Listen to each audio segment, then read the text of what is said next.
nous avons entendu dans le début de la lecture du livre d'Isaïe. L'œuvre de Dieu, frères et sœurs, est une œuvre de consolation. Le Seigneur n'est pas venu pour nous écraser, il n'est pas venu pour nous faire du mal, pour un peu à la manière d'un dictateur, gérer notre vie de manière malsaine. Non, le Seigneur est venu pour consoler son peuple, pour nous relever, pour faire de nous des hommes et des femmes véritablement libres et heureux. Parlez au cœur de Jérusalem, proclamez que son service est accompli, que son crime est expié, qu'elle a reçu de la main du Seigneur le double pour toutes ses fautes.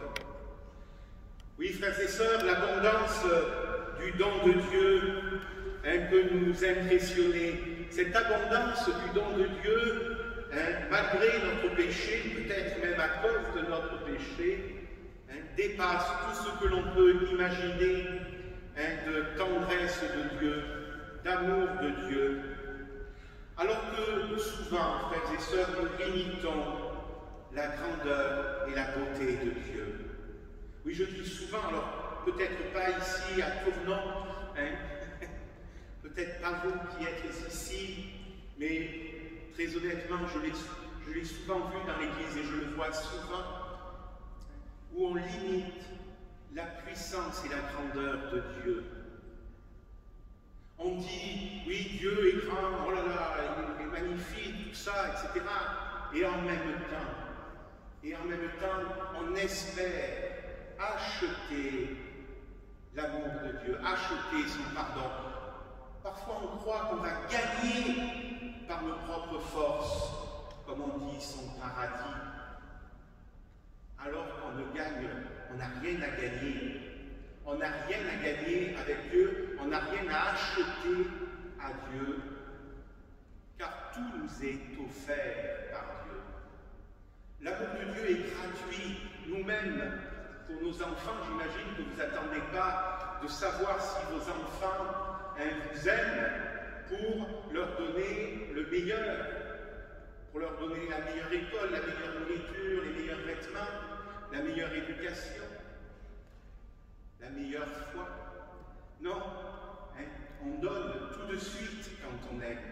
Donc vous voyez, Dieu n'attend pas que nous ayons gagné notre paradis pour dire oui c'est bon, toi tu peux rentrer. Non, c'est un don de Dieu. La vie éternelle est un don de Dieu, son pardon est un don de Dieu. Parce que voyez-vous, dans le péché, dans tout ce qui fait nos limites humaines, d'hommes pécheurs, etc., il y a un mal, il y a quelque chose qui nous dépasse. Vous savez, j'aime bien prendre un exemple assez courant quand on fait la mauvaise langue. Quand on va dire, on va critiquer, on va parler mal sur quelqu'un.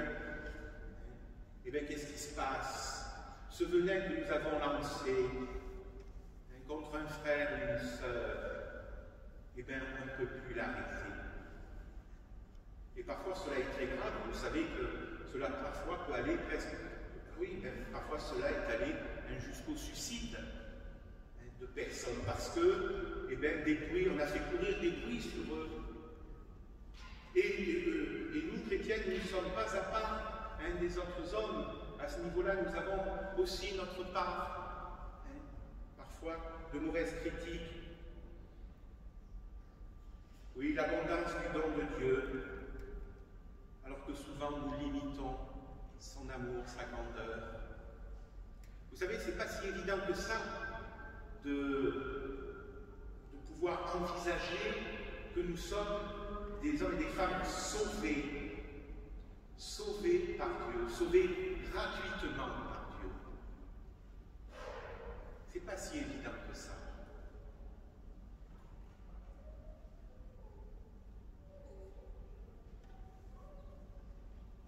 Dans le désert, préparez le chemin du Seigneur, tracez droit dans les terres arides une route pour notre Dieu. Oui, frères et sœurs, tous ces déserts où l'amour ne déserts de nos quartiers, de nos villages, de nos villes, de nos rues, parfois de nos familles, très souvent désert de notre cœur, où l'amour ne fleurit pas, ou pas autant qu'il le devrait. Alors que parfois, une simple petite pluie pourrait la changer en terre fertile. Je me rappelle, j'étais très étonné quand j'étais petit, le professeur de géographie nous montrait alors à l'époque c'était les diapositives, il nous montrait, parce qu'il était allé dans le désert, c'était le frère Georges, que tu connais, et alors il nous montrait le désert, et puis, alors il n'y avait rien, et puis à la moindre petite pluie, le désert se changeait en une sorte de prairie verdoyante, toute fleurie, c'était très surprenant. Et pourtant, quand on regardait le désert, on disait, là c'est clair, il ne va rien pousser. Et parfois, quand on regarde nos propres vies, quand on regarde parfois celle de la vie de ceux qui nous entourent, on pourrait se dire, mais qu'est-ce que voulez-vous qu'il pousse dans un cœur comme ça? Et moi-même, qu'est-ce qui peut pousser dans mon propre cœur? Vous voyez bien, avec toutes mes limites, Et pourtant, frères et sœurs, oui, une simple petite pluie pourrait changer tout cela en terre fertile, en prairie verdoyante. Et d'ailleurs, le cœur de l'homme n'attend que ça. Notre cœur n'attend que ça. Une pluie de bienveillance, une pluie de chaleur humaine, une pluie de tendresse. D'ailleurs, un des problèmes que nous rencontrons actuellement, vous le savez, avec le confinement, c'est qu'il nous faut trouver de nouvelles manières, puisqu'on ne peut plus s'embrasser, hormis en famille. Alors en famille, par contre, en famille, je crois qu'on est autorisé encore, on peut, je pense, encore s'embrasser, se faire un bisou, je crois. Quand on vit sous le même toit, c'est avec nos enfants, et encore, c'est peut-être pas sûr. Enfin, si jamais c'est autorisé, allez-y, faites-le, embrassez-vous. Embrassez-vous, parce qu'on en a besoin. On a besoin de cette tendresse-là. Et puis, pour ceux pour qui c'est interdit, dans ce cas-là, il faut trouver d'autres choses. Voilà, je ne sais pas quoi, mais peut-être, voilà, prendre des nouvelles, voilà, des gestes, des paroles, mais on a besoin de ça. Et parce que, vous voyez, notre cœur, il est fait pour ça. Vous rappelez tous du passage de la Genèse, que moi j'aime beaucoup rappeler. Dieu créa l'homme à son image et à sa ressemblance. Alors, si nous sommes à l'image et à la ressemblance de Dieu, c'est intéressant, ça veut dire que si je veux essayer de mieux me connaître, il faut que j'essaie de savoir qui est Dieu. Et comme ça, je pourrais mieux savoir en fait qui je suis. Et Dieu, comme je vous le disais tout à l'heure au début, nous dit Saint Jean, Dieu est amour. Et donc, nous sommes faits en fait, nous sommes faits pour aimer et être aimés, puisque c'est la nature même de Dieu et que nous sommes créés à son image et à sa ressemblance. Nous sommes faits pour l'amour. Et d'ailleurs, pas un amour à dessous, pas un petit amour, nous sommes faits pour le grand amour.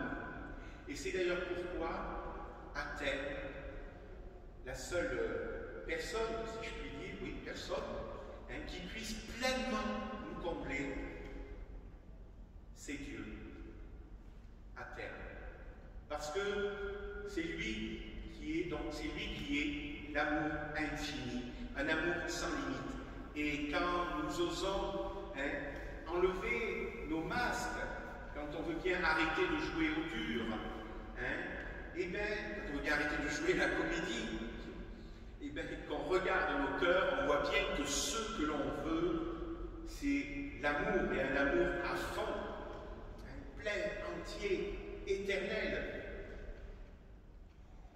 Et c'est pourquoi, oui, Dieu peut combler, il est le seul qui peut pleinement combler toute notre vie. Alors, cela ne dénigre pas, d'ailleurs, l'amour humain, puisque l'amour humain lui-même, il est quelque part, chaque fois qu'un homme ou une femme aime, chaque fois que nous aimons, c'est Dieu que nous laissons vivre en nous ou par nous, puisque c'est lui qui est l'amour. Et c'est très intéressant parce que ça veut dire que nous, chrétiens, nous croyons que Dieu, et donc Dieu qui est amour, agit même chez ceux qui ne le connaissent pas. Dieu agit même chez ceux qui ne le connaissent pas. Chaque fois qu'un être humain aime ou se laisse aimer, c'est Dieu qui laisse vivre en lui ou par lui. Le christianisme, c'est magnifique. Merci Jésus, vraiment de la grandeur, de la puissance de cette foi qu'il nous donne. Nous ne sommes pas limités. Chez nous, vous voyez, rien. Alors la particularité du christianisme, de la religion chrétienne, rien ne peut limiter Dieu. Rien ne limite Dieu, rien ne limite son amour. Il est réellement le Dieu tout-puissant. Ne crains pas, dis aux villes de Juda, voici votre Dieu. Voici le Seigneur Dieu, il vient avec puissance, son bras lui soumet tout. Voici le fruit de son travail avec lui et devant lui son ouvrage. Comme un berger, il fait paître son troupeau, son bras rassemble les agneaux, il les porte sur son cœur, il mène les brebis qui allaitent. Ne crains pas. Vous savez, souvent on dit oui, dans l'Ancien Testament, voilà, c'est vrai que des fois on montre Dieu un petit peu violent, etc. Parfois on parle de la colère de Dieu.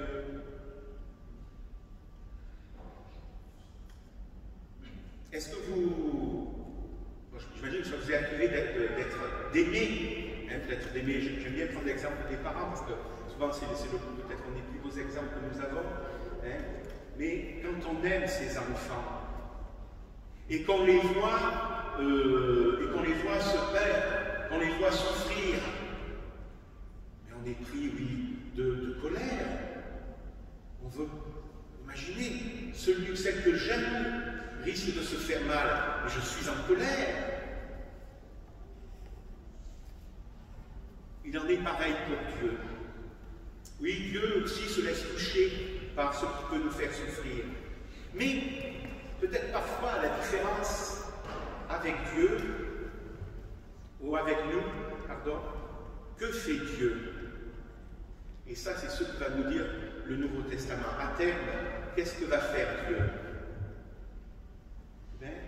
Alors, voilà, la croix. Que va faire Dieu? Eh bien, Dieu retourne contre lui-même cette colère. Il assume nos manquements. La colère de Dieu, c'est une colère qui construit. C'est une colère qui prend. Dieu prend sur lui nos manquements d'amour, notre péché. Et cela commence avec le mystère que nous allons bientôt célébrer le 24 et le 25 décembre avec Noël.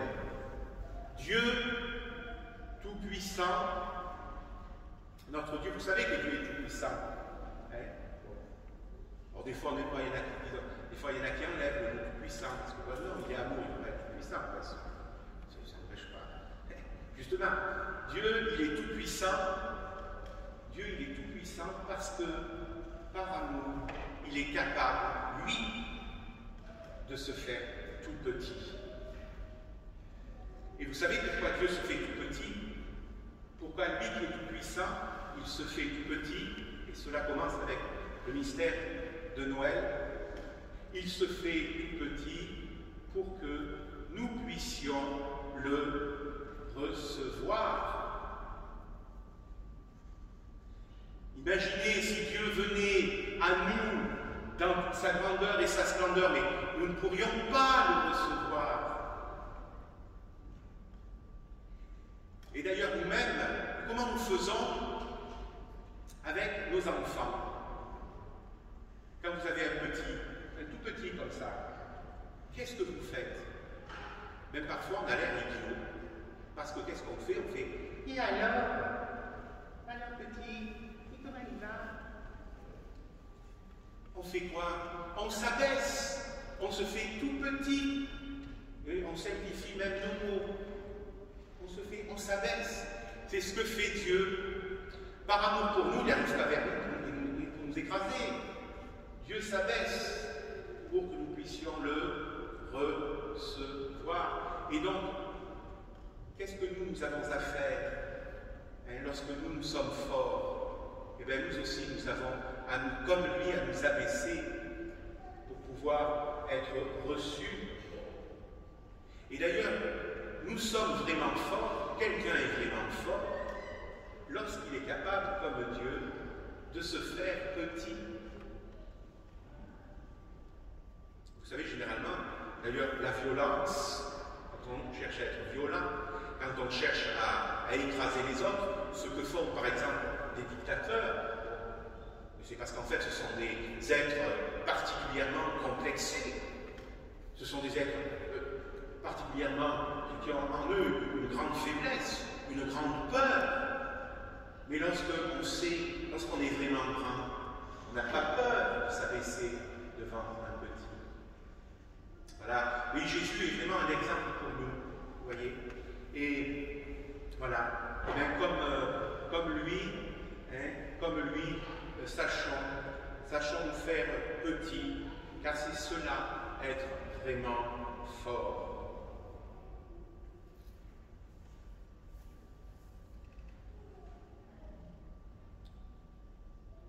Dans la deuxième lecture, il y a ce verset. Les cieux disparaîtront avec fracas.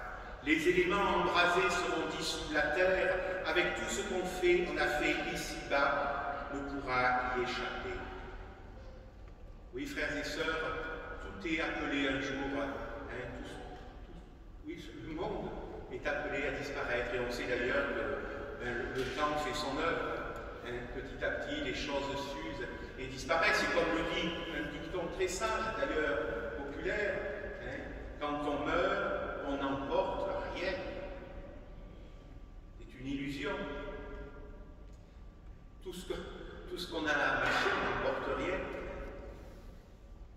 Et comme tout le monde, eh bien, on se retrouve à un moment donné dépouillé devant Dieu. Ainsi, nous dit la deuxième lecture, puisque tout cela est en voie de dissolution, vous voyez, frères et sœurs, quel homme vous devez être. Puisque nous savons cela, puisque nous savons que nous n'emporterons rien, donc nous savons quels hommes et quelles femmes nous devons être en vivant dans la sainteté et la piété. Il nous dit, oui Frédéric, Bruxelles Colomb. C'est pourquoi, bien-aimés, en attendant cela, faites tout pour qu'on vous trouve sans tâche ni défaut dans la paix. Voilà, frères et sœurs, Dieu nous appelle à être des collaborateurs de son salut. Ce n'est pas nous, frères et sœurs, qui allons sauver le monde, c'est lui, Jésus, qui est le Sauveur. Collaborer, cela veut dire donner, donc non pas, c'est pas nous qui sauvons, mais collaborer, cela veut dire donner le peu que j'ai. Vous vous rappelez tous, non, du passage dans les 5 pains et les 2 poissons, vous savez, toute une foule s'était retrouvée, et puis bon, il fallait nourrir cette foule immense de milliers d'hommes. Et que fait Jésus? Que dit Jésus? Comment est-ce que Jésus fait le miracle de la multiplication des pains? Chaque miracle, il le fait de la même manière. Il demande, qu'est-ce que vous avez? Il ne dit pas, qu'est-ce que vous avez? Mais puisque vous ne pouvez pas vous les nourrir, Seigneur, nous n'avons pas suffisamment de... Qu'est-ce que vous avez à donner? Et avec le peu qui va lui être donné, et parce que ça va lui être donné, Jésus va faire le miracle.